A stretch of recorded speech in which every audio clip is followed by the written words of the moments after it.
Y'all, it is time to answer the question on everybody's mind. The Spell Fusion update is officially here. It's been here for about 2 weeks. With this update, we got new spell fusions, we got new dual school stats, and we even got new auras. And everybody is asking, how do the schools rank up at max level now after all of these changes? So today, we're going to be answering that question precisely. We're going to be ranking every single school at max level PvP from worst to best. This is my tier list based on my experience playing on literally every single school at above 1800 rank. This meta is crazy. So without further ado, let's get right into where I think the schools rank at max level. Y'all, starting right off, very unfortunately, I'm gonna have to put Myth at the bottom of this tier list. Now, why do I say this? While Myth did get some really cool new utilities, I think the big ones are the triple dot that you get for combining the new spell with King Art, and also the Blizzotar fusion formula, which I think is a really powerful blade counter. These are tools that Myth never had before. While Myth did get this, other schools simply just got more. I'd say one of the easiest ways to win on a Myth before this update was just to shield spam and do a shield gambit like Mythgen, and this is the most powerful shield gambit in the game. 1700 damage with the offensive Myth just for shielding 4 times, that's kind of a ridiculous spell, even at 11 pip. But now, people can run off-school damage to either Myth or Fire and punish shields way better than before, especially with Fire. Not to mention, just like Myth got a really cool blade counter that they never had access to as a fusion spell, both Life and Death also got really good fusion spells that can hit through shields for going into Fire. So as long as a Death or a Life is running fire damage and running their fusion spell, these shield gambits simply do not work. As if that wasn't enough, there's a lot of new auras that are used to harm the opponent in this update. One of the biggest one is this trap aura that adds, like, you know, incoming damage to your opponent. And while this specific spell is pretty cool for Myth because it can hit through shields and weaknesses, and this is just a buff that can help that, Myth in general doesn't really get that many spells that interact with auras at all. In fact, it's only one of 2 schools that gets no spells that either counter harmful auras or use positive auras. I don't know why, but basically Myth has no interaction with auras, and auras are very much more powerful right now, which puts Myth at a double disadvantage compared to what they used to do. Right, they can't use their shield gambits as well. They can't really interact with auras with as much proficiency as every other school. And to me, that makes the fact that they can hit through either shields or weaknesses with their natural spells, it makes it feel underwhelming. Your only game plan as a Myth is just to buff up, because if you get debuffed, you can basically use that to your advantage. But if your opponent sets up a gambit and while you're buffing, that could be a problem. Some schools can out buff you like Fire and Storm and just kill you before you could do anything. And now, instead of buffing up for a 1700 damage hit, you're really unable to buff for anything much above an 1100 damage hit. These are big changes that make Myth a lot worse. Now, what might be even crazier is number 6 on this tier list. I'm also gonna have to put Balance, which also was a top 2 school last meta. Now, the reason I am gonna have to put Balance low is mainly because based on my experience, I don't really know what Balance's best options are. I think given, you know, time for the meta to evolve, I think Balance could easily move up, but they had a lot of things banned in PvP this update. Aura Pop got PvP banned, so all of the new aura stuff that got added this update, you really don't have a great tool against it as a balance. And easily the biggest PvP ban this update that affected them was Mana Burn, right? It was just free damage for people getting pips, which is basically something that happens passively. This was a huge advantage. It honestly was overbearing in PvP, so it's kind of good that it got nerfed. But this is why I would say Balance went from arguably number 1 to arguably number 6. Other things that did happen, a couple of their spells got turned into shadow spells because I guess they were deemed too OP.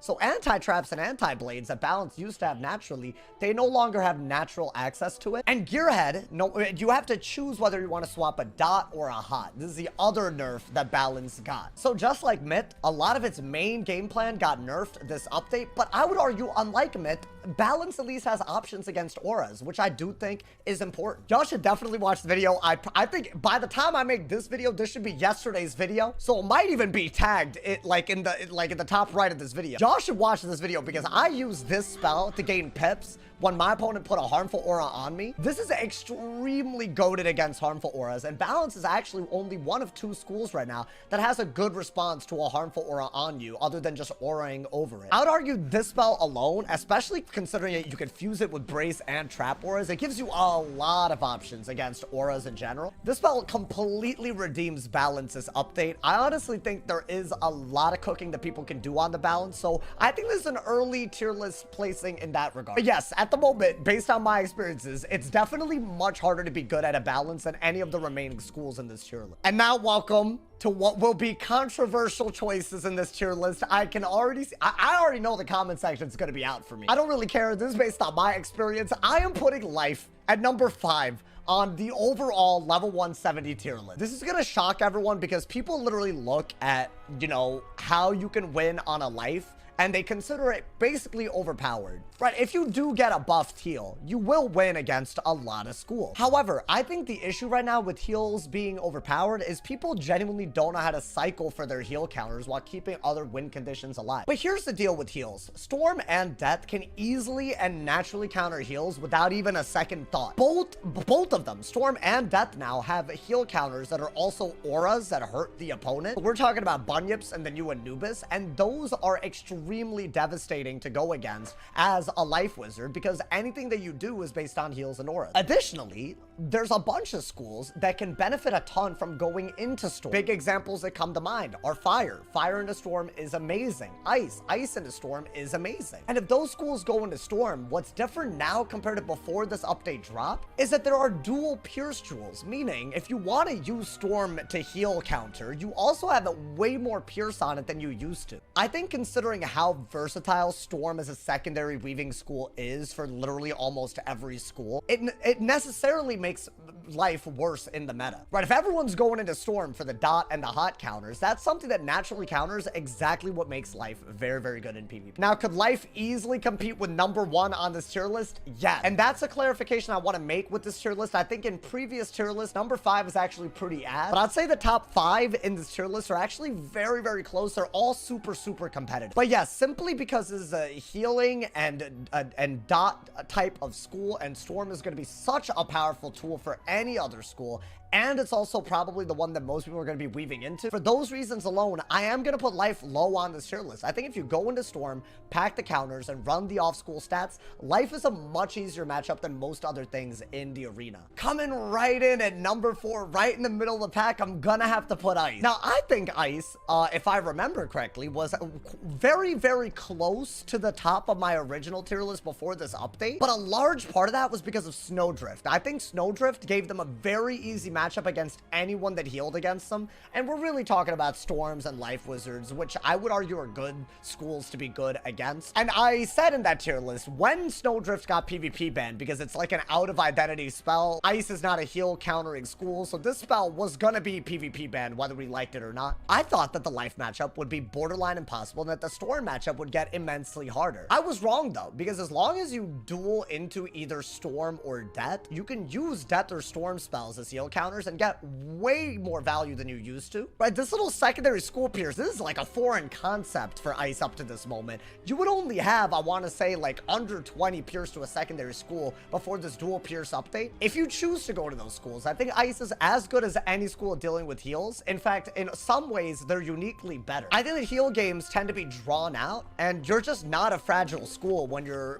resist limit is at 85. As long as you're staying on top of your Storm pips or Death pips and heals, I think the healing matchup isn't actually that bad. And considering the fact that Ice naturally counters both Death and Storm, I would also argue that it has some really, really solid potential against schools that you might notice have not even been mentioned in this tier list yet. They're way good right now. Obviously, being able to deal with healing, you know, you would see why maybe they didn't drop off that much compared to the previous tier list, but why are they so high up, you might ask? And I think a lot of what Ice got this update really centers around auras and the new shoe spell. Just like Balance, Ice is one of 2 schools that can counter counter harmful auras on you without just auraing over it. Except unlike Balance, which is just giving you pips for having a harmful aura, this is the only harmful aura clear spell in the game. So Ice has a very unique tool that can turn harmful auras into 45% fuels. It makes them bracing way better because unless someone clears this aura, they can't really put a harmful aura over it without really getting tossed by such a powerful spell. And as if that wasn't, like, you know, good enough, their fusion spells with this card is also crazy. A triple fuel and a triple weakness. They also finally got Winter Moon, you know, un-PvP banned. It used to stun, and stuns got PvP banned, but now it's a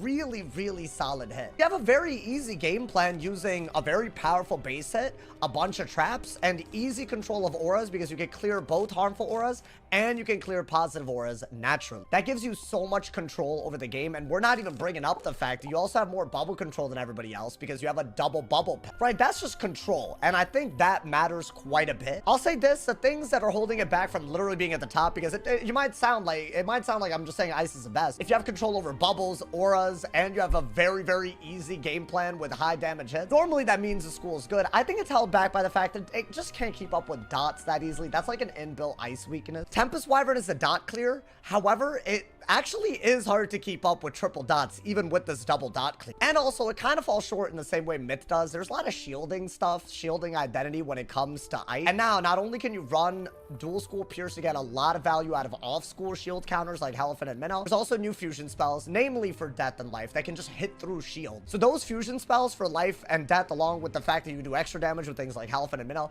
it really makes the shield identity a lot worse for Ice. It's really propped up by Winter Moon and Bubble and Aura control. That's why it's number 4 on this tier list. I'm gonna put Death at number 3 on this tier list. One immediate reason why it's so good, I'm just gonna say this fusion spell is absolutely ridiculous. It's one of the new ones that literally hits through shields. And you might be thinking, oh, it does fire damage, so it can't possibly be that good. But you can run fire damage and fire pierce now. You could run basically enough to do as much as any death spell, and you even get a bonus for it being a fusion spell. You get more damage than a normal 4-pip spell would do. So this little addition that you can just have to your identity of hitting through shields for weaving it to fire, ridiculously broken. I don't think anybody saw how good this was coming. But there's a couple of other things that I really think make death specifically really, really good. You should never really lose to a heal, like a heal spammer, because there's so many new heal counters, like a heal countering aura. You could fuse the heal countering aura with the new spell to make like a heal and negative aura. That's this spell, a 650 damage hit that does a minus 65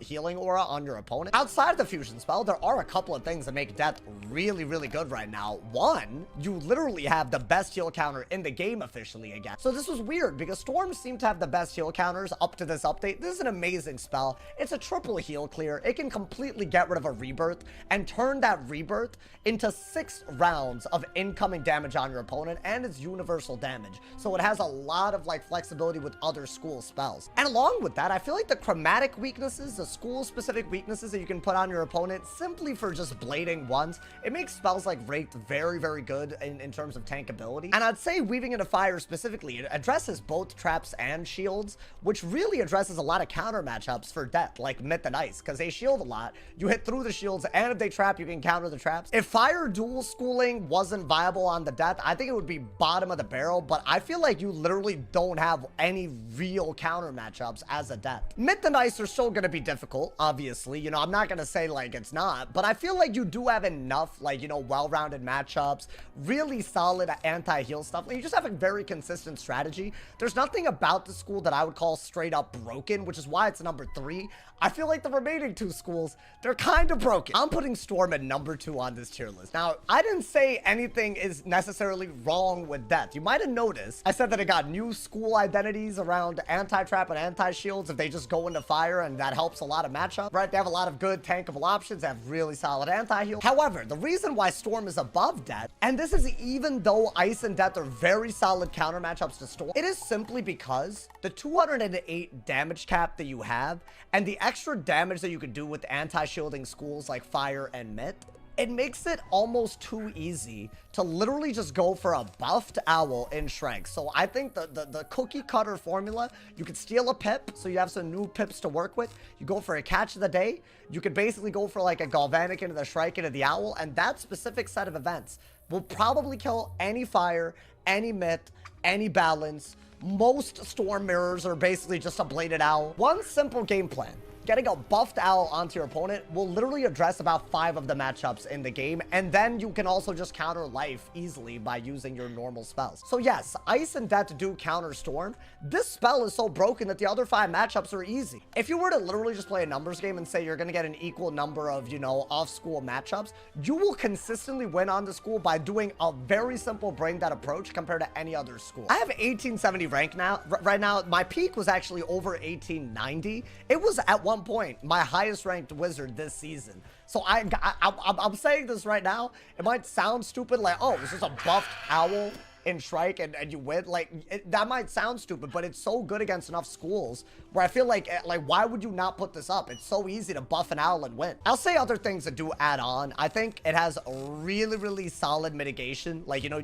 heals and weaknesses are actually a really goated combo. They really complement the fact that, you know, Storm doesn't really get good resist, right? Shields are more resist based, right? But the weaknesses, you can't pierce through a weakness. You can't really, you know, like, you can't always out hit a heal. The fact that it has such devastating one-shot capabilities with some of the best mitigation in the game with the weaknesses, weakness auras, and heals, it's just really solid, pretty adaptable, but also very easy to win on if you play simply. Y'all are gonna get mad at me for saying this. This Storm Elf thing needs to go, in my opinion, to even consider the school not broken, because you also get natural anti-shields with Storm damage per pip, which is something that no other school gets, right? Like, if a school's bad against shields, they don't get a very easy 2-pip option to do tons of damage, over 1,000 damage easily while setting up a kill shot. No other school gets it. This spell is broken, and I think it puts Storm way higher than it normally would be. Without Storm Elf, I'd easily put Death above Storm. And that does bring us to Fire. I'm putting Fire at #1 on this tier list. I think this might seem like, you know, a hot take, because I feel like a lot of people think that Fire is very linear, but I actually disagree. I think it's the only school where there are actually 3 very easy to do strategies that go into very different directions. You have a new hidden fuel,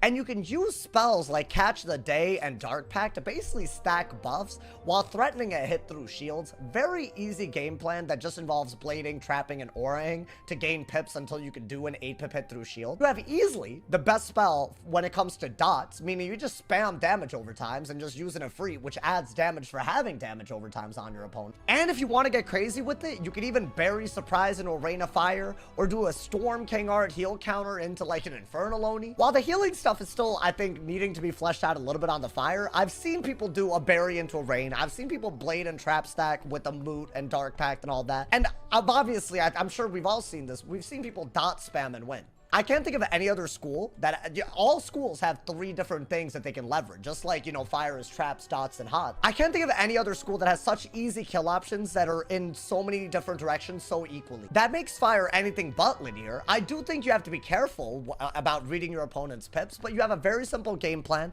and I feel like all 3 of them are very competitive. And also your counter matchups, which are, you know, Storm and Light. The Storm one, you can kind of cheese by doing damage while shielding. You won't win against every Storm, but you have a tool that doesn't even make sense to exist on a Fire. And by going into Storm, which is a very natural choice for Fire, you actually get more than enough to beat a life. Like, you could easily beat a life using Storm, or I guess Death as a secondary. I think you could do that because of the inherent offense of, even if off school, like, you get so much pierce and damage on a Fire. Like, I think it's more than enough to deal with it. So I think Fire, it's really well-rounded. It has no really bad matchup, and it has tools against the bad matchups anyway. Y'all, that is my tier list. Hopefully, y'all, if y'all disagree, let me know what y'all disagree on. If y'all agree, you know, hey, drop a like. Let me know in the comments. Drop a like if you enjoyed it. Leave us up if you're new. And as always, if somebody hasn't told you're awesome today, they doing something wrong. There's gonna be a bunch of dope videos incoming, so turn on notice. Y'all stay awesome. And yeah.